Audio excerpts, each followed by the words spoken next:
Интервјуа, анализи, жешки теми. Политички магазин Пулт на Радио Слободна Македонија со Славица Арсова.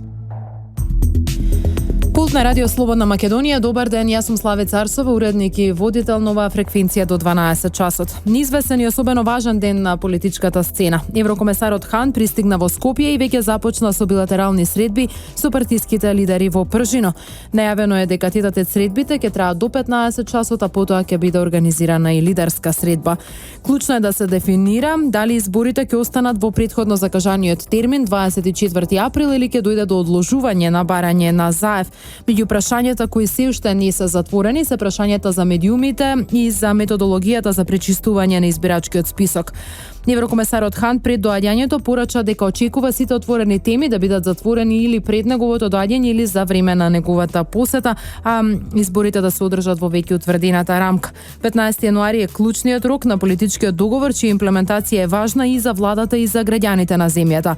Очекувам дека преостанатите елементи од политичкиот договор ќе бидат решени пред или за време на мојата посета, овозможувајќи им на изборните власти да организираат веродостојни избори во согласност со договорената временска рамка, стои во писмената изјава на Хан објавена вчера.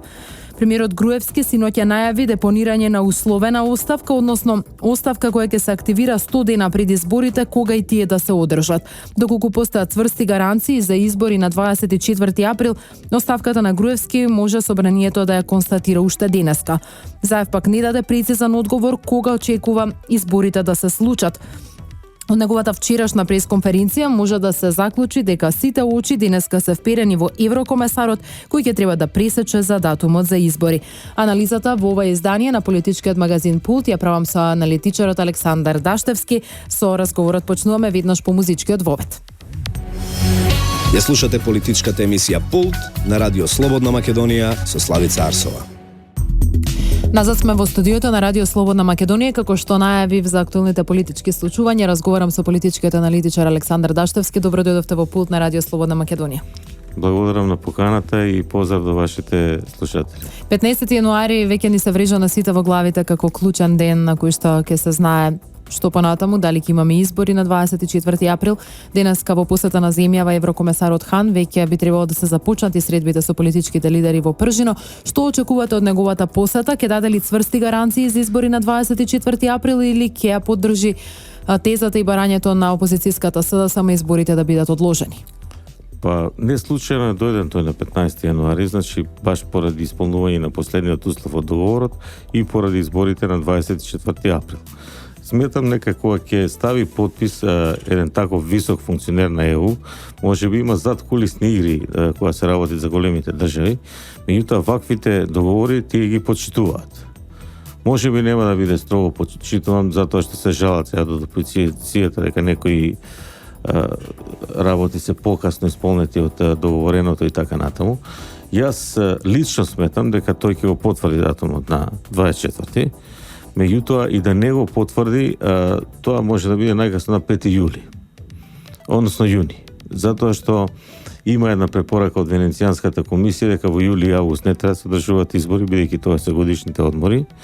Тоа е едно друго. После 5 јули мислам дека има некои празници за граѓаните од исламската вероисповест, што значи не дека не може во време на празници. И сега, ако размислиме вака логично, значи, тоа не е ни месец и пол. Од 24 до 5 јуни месец и пол, точно. Тоа не менува многу. Ја не знам што би толку драстично би се сменило во избирачкиот список за тој месец и пол, не пол, бидејќи и така тој се затвара 20 дена пред изборите, запишувањето трае 2 недели пред тоа и така натаму. Така што не верувам дека многу ќе смени, а од друга страна исполнети се сите услови кои беа предвидени во договорот, точка по точка. Може би некаде се доцнело, некаде на време се избирало, како што беше за специјалната јавна обвинителка. Меѓутоа знаеме дека кога ќе се замешаа лидерите на партиите, веднаш се решаваше случајот. Значи без оглед на кого му одговара, на кого не. Од друга страна опозицијата не само што, односно власта, не само што ги исполни сите услови, туку и даде многу остапки. Значи даде толку остапки што опозицијата треба да биде среќна. Затоа што е сега да земе ДИК. ДИК е составена од исто членови, од едната и од другата. А до сега имаше повеќе представници од опозицијата, а председател, нели? Од опозицијата, од опозицијата имаше председател, така. Значи тоа треба да бидат срекни затоа што и председателот е од редовите на опозицијата и така. Имаат исти број на членови. Така. И фактички службата таму сега изберен е генерален секретар, значи тоа треба да бидат срекни затоа што тој ги врши организационите работи, значи може да ги забрза работите и така натаму. Сите решенија што ги побара они, особено во изборниот законник, бидејќи рековме овие што беа другите услови од пржено, ги вршеа по датуми.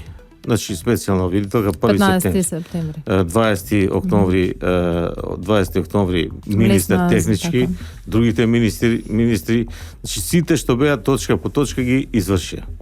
И ги извршија измените во изборниот законник, исто ги извршија така како што сакаше опозицијата. Таа се бореше за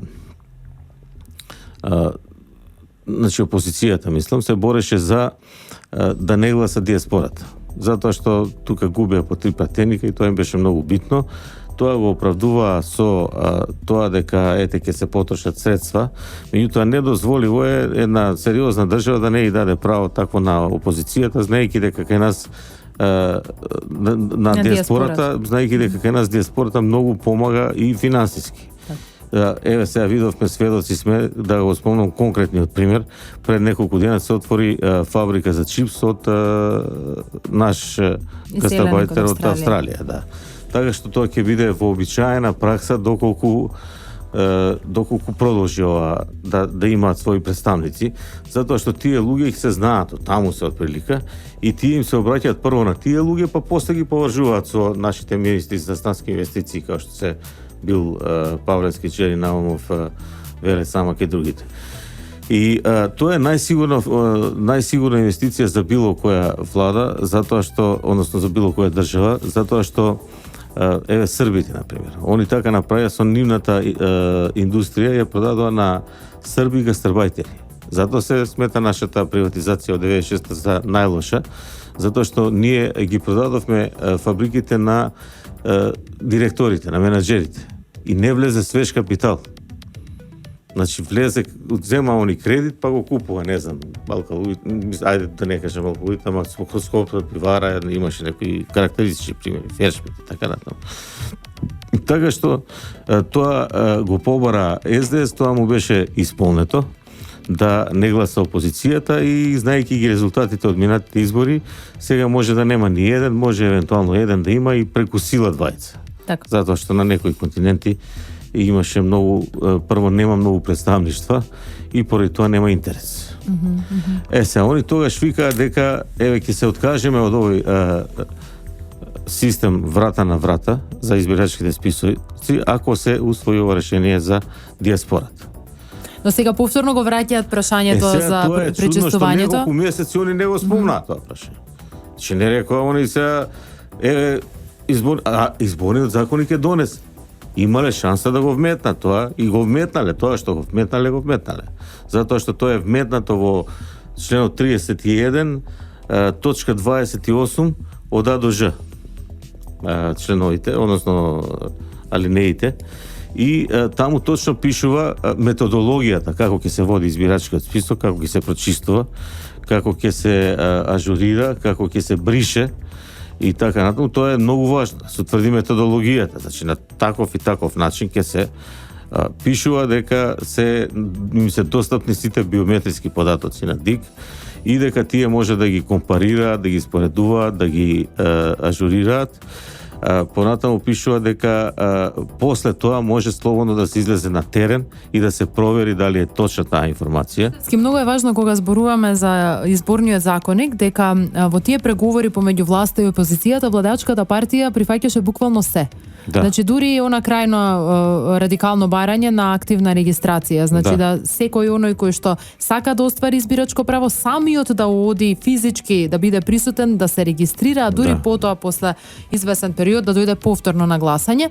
И дури таквото решение беше прифатливо за ВМРО-ДПМН и затоа е смешно кога опозицијата вели дека некој се обидува да го изманипулира избирачкиот список, затоа што тоа не беше одбиено од ВМРО-ДПМН, туку од партијето од Албанскиот блок, од познати на јавноста причини. Второто прашање кое што е спорно во моментов е прашањето за медиумите. Зошто стана тоа прашање спорно? Затоа што опозицијата во преговорите настапи со едни исклучително радикални очекувања. Значи барање да новинарите буквално немаат право на никаков коментар и на изразување на никаков став, што не е случај во ниту една европска и ниту во САД во Америка. Бара да биде целосно партизирана она агенција за медиуми која што има надлежност дури да им ги одзема лиценците на медиумите. Можен ли е компромис кога опозицијата настапува со толку радикални барања? Може ли тоа да се случи денеска за да можеме да имаме гаранција дека изборите ќе се случат во април? Што очекувате? Па јас очекувам дека тоа нема ни да биде предмет на разговори, затоа што има многу луѓе го спомнуваат договорот Пржино па договорот Пржино. И тоа многу е битно, тоа е краток договор и од 2 јуни и од 15 јули да се прочита тој договор.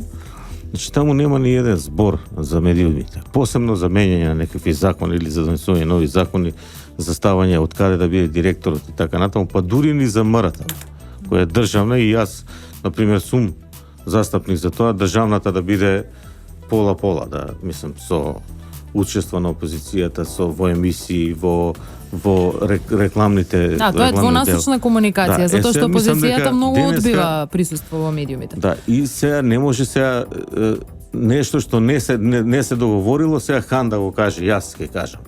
Затоа што они се многу принципилни и одат по договорот. Нека ми каже некој каде има еден член за тоа, или точка, пошто таму се по точки ставени во Пржино, за медиумите, значи нема. Да сакале да има, ќе има. Така што тоа ќе се оди на некој компромис во смисла да се исполнат оние законски одредби кои се ставени во Законот за медиумите, па и за приватните медиуми кои ги контролира агенцијата, а тоа е да се одреди толку време за сите партии колку што е пропишано со закон. Да, тоа го регулира со изборниот законник. Значи изборниот законник дефинира во текот на изборна кампања како да се однесуваат медиумите. И тоа е веќе решено прашање. Нема што сега да се носат некои закони кои не постојат никаде во светот, а не постоеле дури ни во она ера на комунизам кога било строга цензура. Значи да, ако на некој директор кој е стајан од опозицијата, ако не му се допаѓа уредувачката политика, да може да го затвори медиумот. Мислам, тоа е надвор од памет. И не знам како може некој да го бара тоа.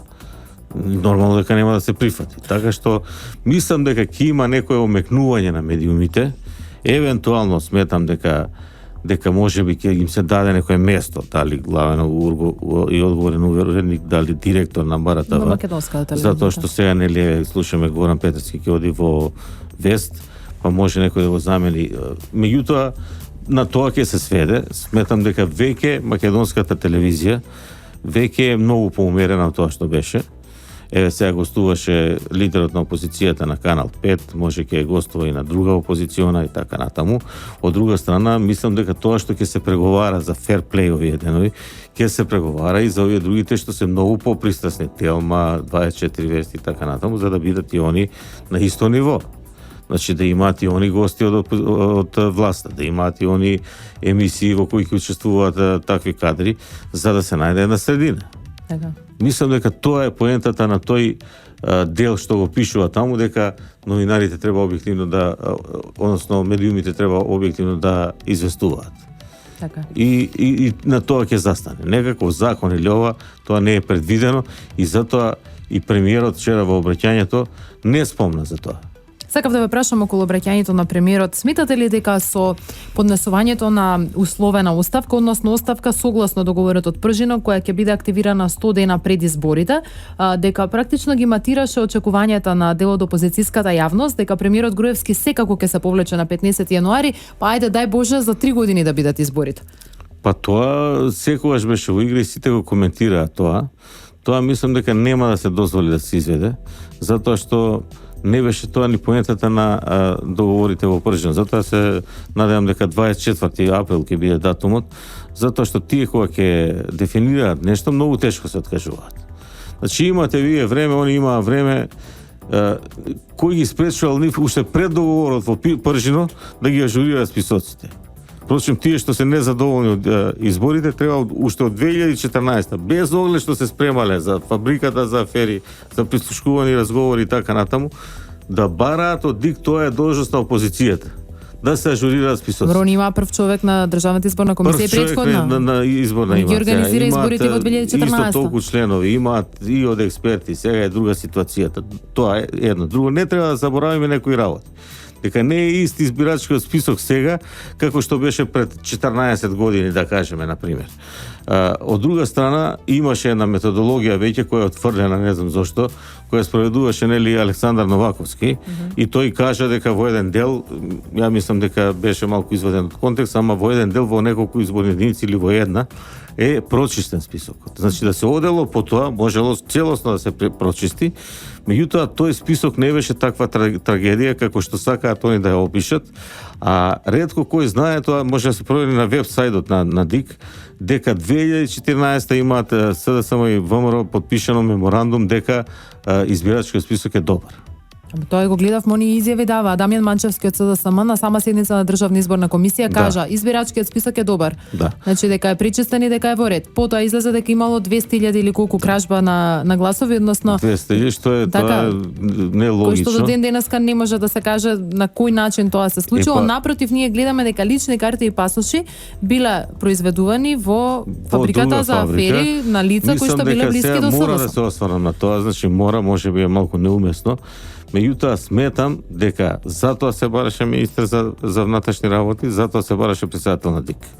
Затоа што тие 120 дни се откажуваме од ажурирање на списоците, тие 120.000 гласа требаше да се убацат во она активната легитимација, што зборува активната регистрација, така, и да се намали разликата на тој начин, неприметно, бидејќи имаме министер за внатрешни работи, имаме претседател на ДИК од нивни редови кој ќе ги прифати тие работи и автоматски ќе одеднаш ќе испадне многу мала, тесна разликата помеѓу ВМРО, ДПМН и СДСМ, и сега како ги фатија, повторно се актуализира избирачкиот список. Сега тоа мислите тоа е причина за промената на политиката на СДСМ кон избирачкиот список? Меѓу другото, не викам дека само тоа е, меѓу другото, мислам дека главниот проблем се листите. Ке влие ли ова афера која излезе во јавност и врз однесувањето на Хан денеска пред лидерите? Па ќе влие не само дека меѓународната заедница е запознаена со она што беше откриено во изминатиот месец. Мислам дека ова не може да помине така и дека ќе се најде некое решение, дали ќе биде тоа преку анкетна комисија или други, затоа што веќе се води кривична постапка.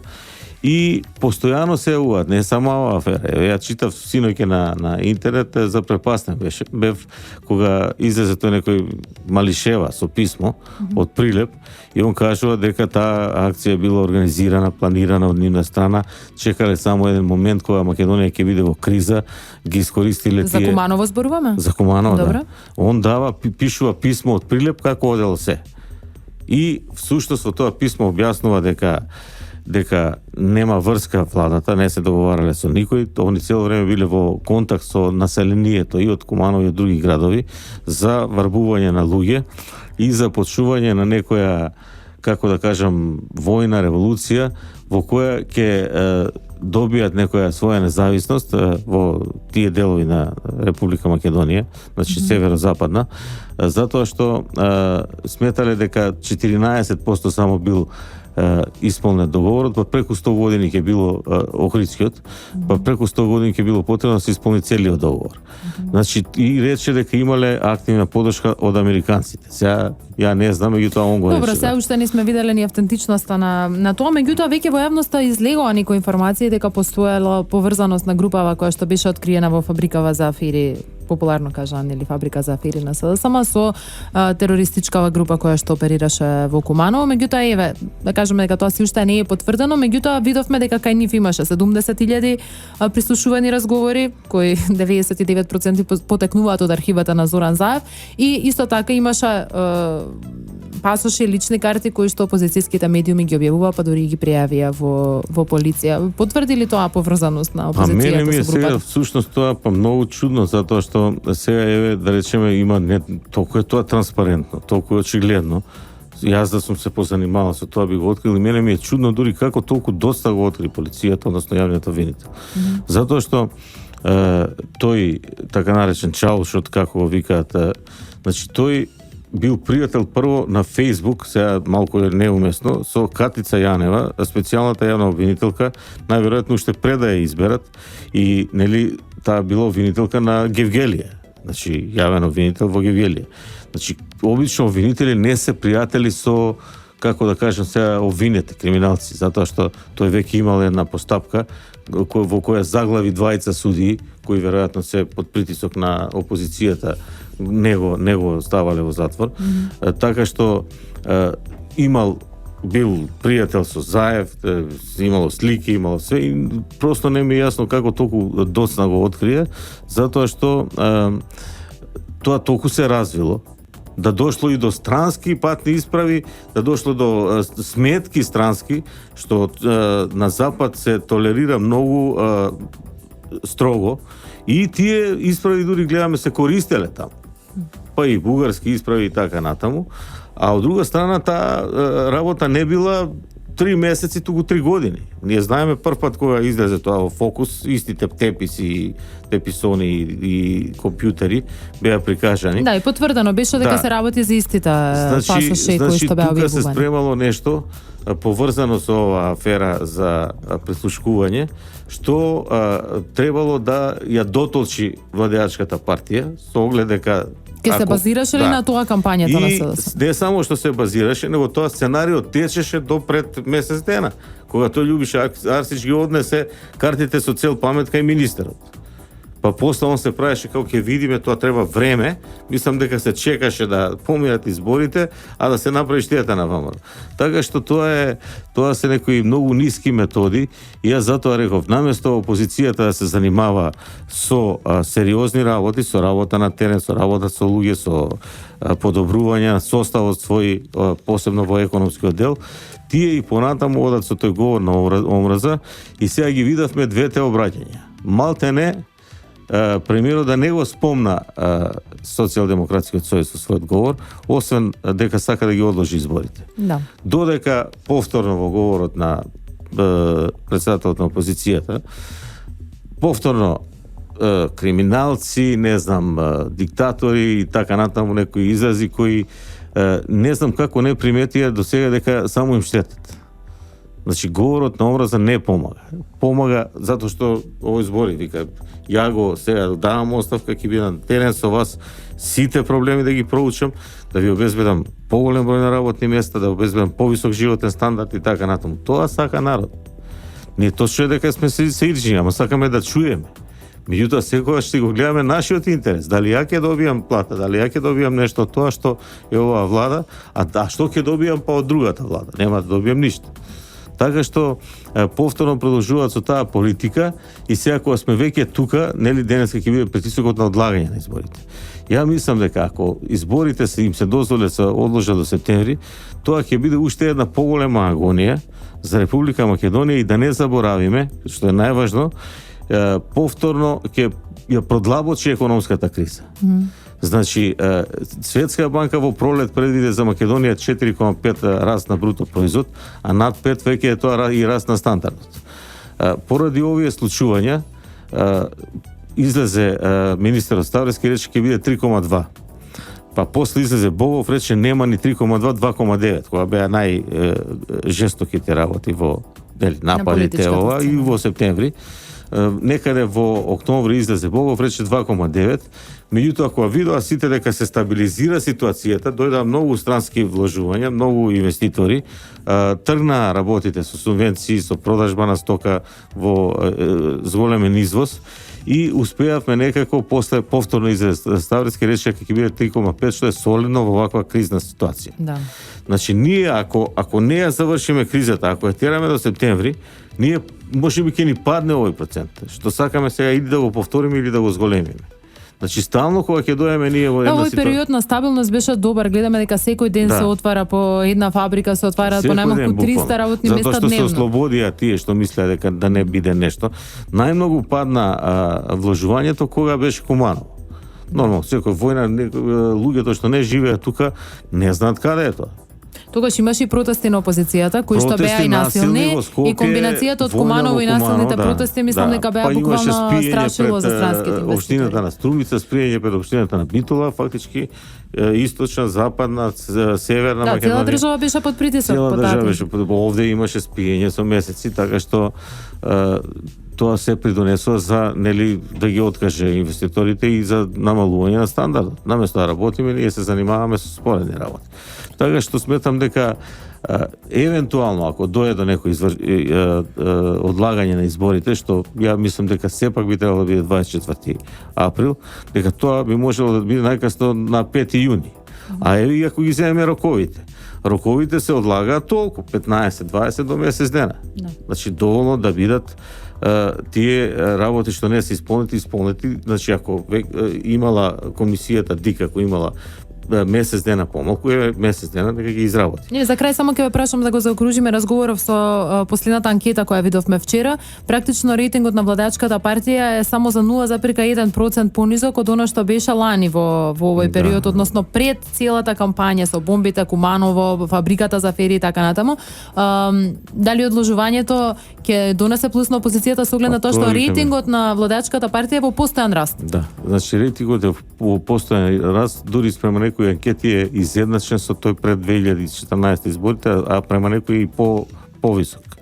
И мислам дека тоа е исплаши опозицијата, да не анализираме милион работи, кога главната причина е тоа што нивниот рейтинг паѓа, а овој рейтинг расте. Ама видете и активностите на терен.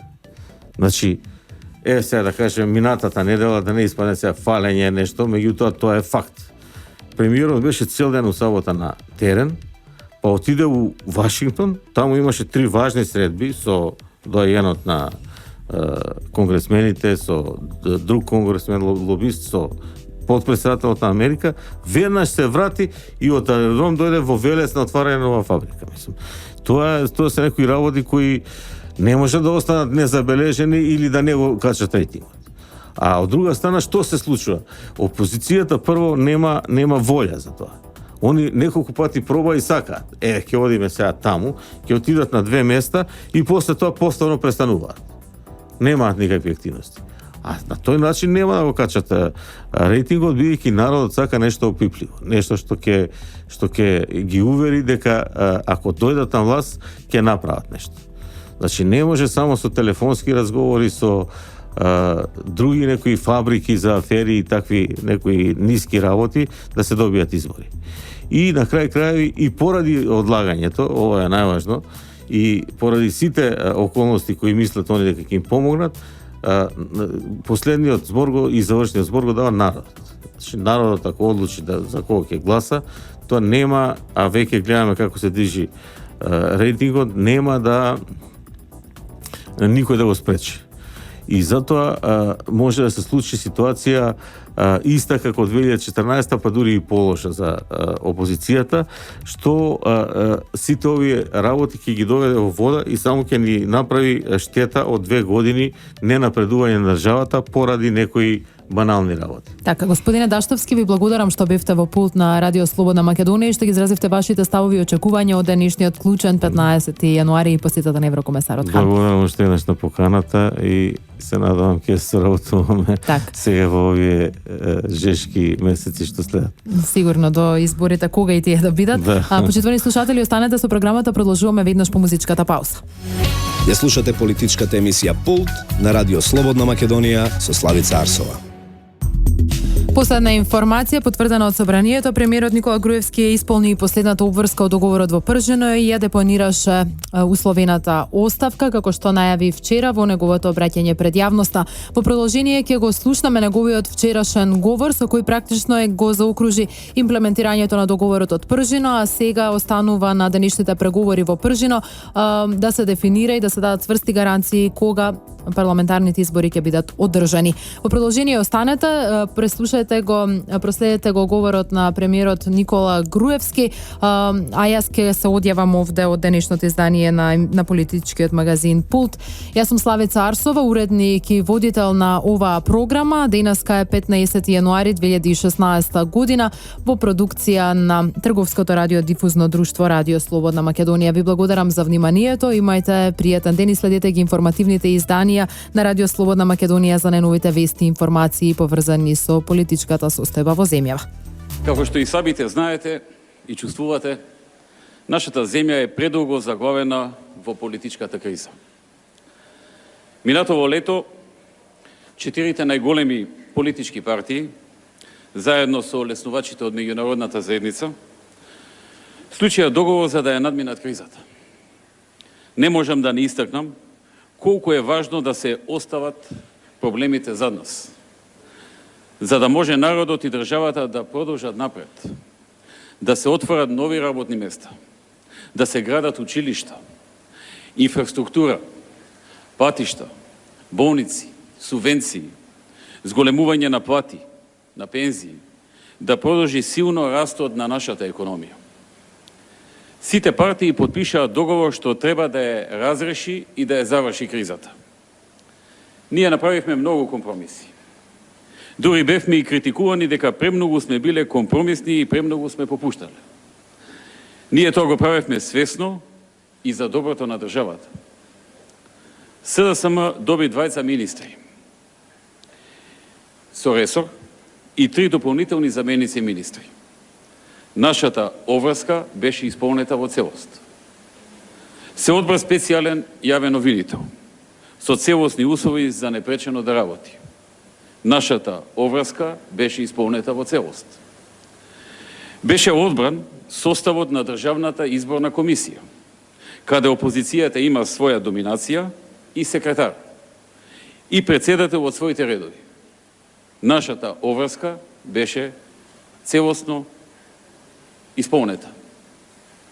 Изборниот закон беше променет согласно барањата на опозицијата, а со посредство на меѓународната заедница.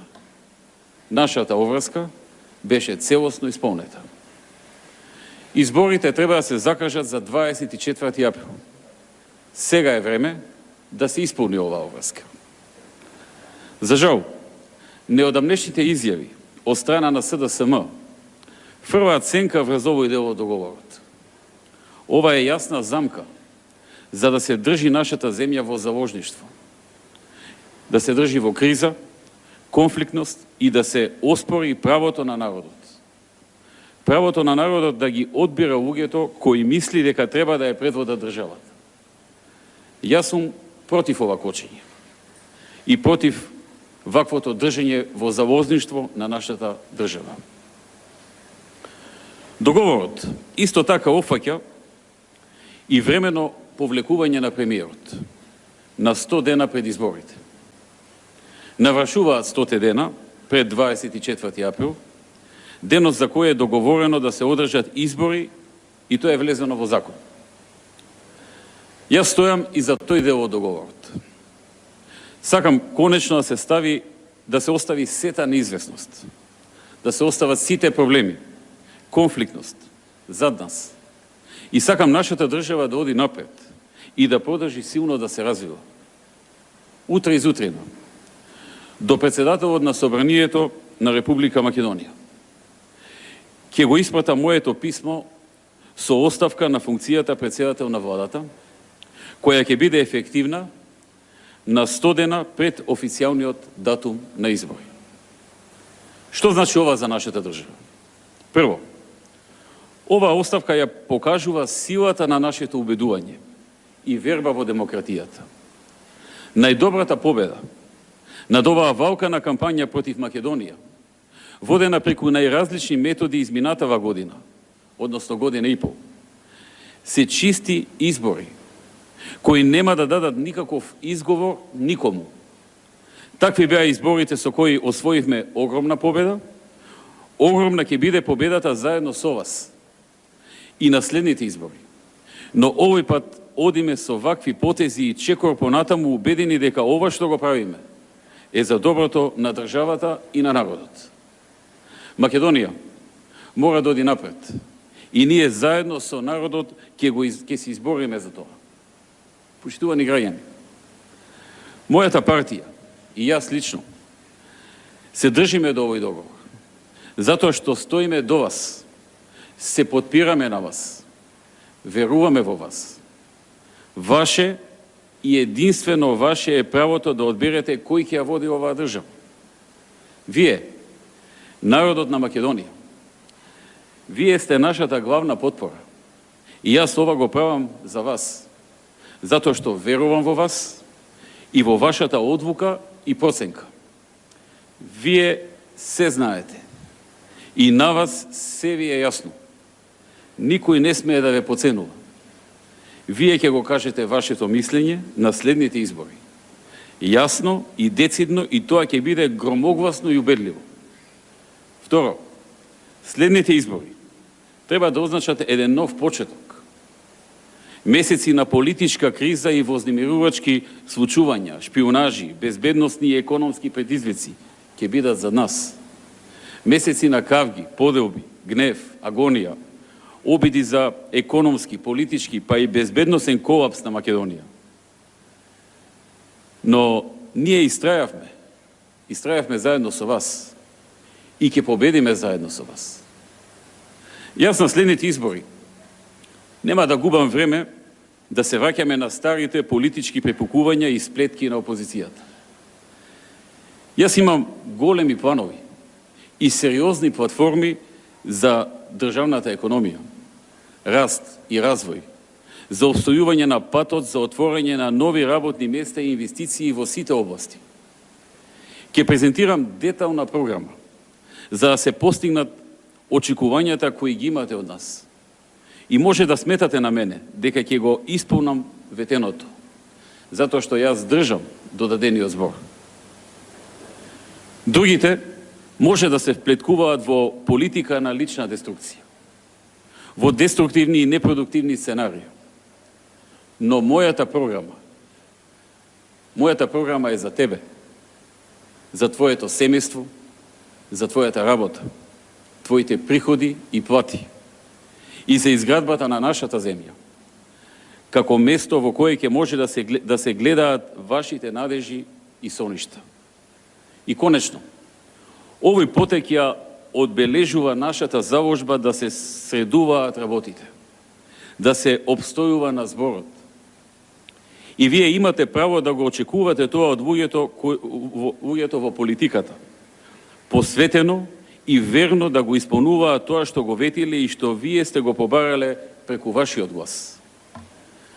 Изборите на 24 април ќе го оттргнат облакот на неизвестност и ќе го заменат со нов и силен мандат, со нов ветар во грб, кога сета ова агонија, која ја создадоа, ќе биде зад нас. И ќе докажеме на сите дека Македонија е силна и отпорна и дека никој не смее да го подценува нашиот народ. Дека знае што сака и знае кого и зошто го поддржува. Тогаш владата ќе ја води оваа држава напред во изградба на нашата економија и подобрување на стандардите и условите. Мои почитувани граѓани, денес правам важен чекор заради мојата верба во вас. Со нетрпение ги чекам сите идни разговори со вас. Разговори на терен. Затоа што тоа е мојот план. Да бидам постојано со вас и да разговараме и да се договориме за заедничката иднина на нашата татковина. Ќе споделуваме идеи и планови, проекти, мерки, чекори и мислења како да се подобриме и што дополнително. Проекти, мерки, чекори и мислења како да се подобриме и што дополнително да направиме. Заеднички ќе обзнаниме една нова ера на визија, на акција и на резултати. Денес Македонија им докажува на сите дека верува во себе и знае што прави. И се бори за себе и својата подобра иднина и нема да дозволи никој да се игра со тоа. Јас верувам во вас и верувам во Македонија.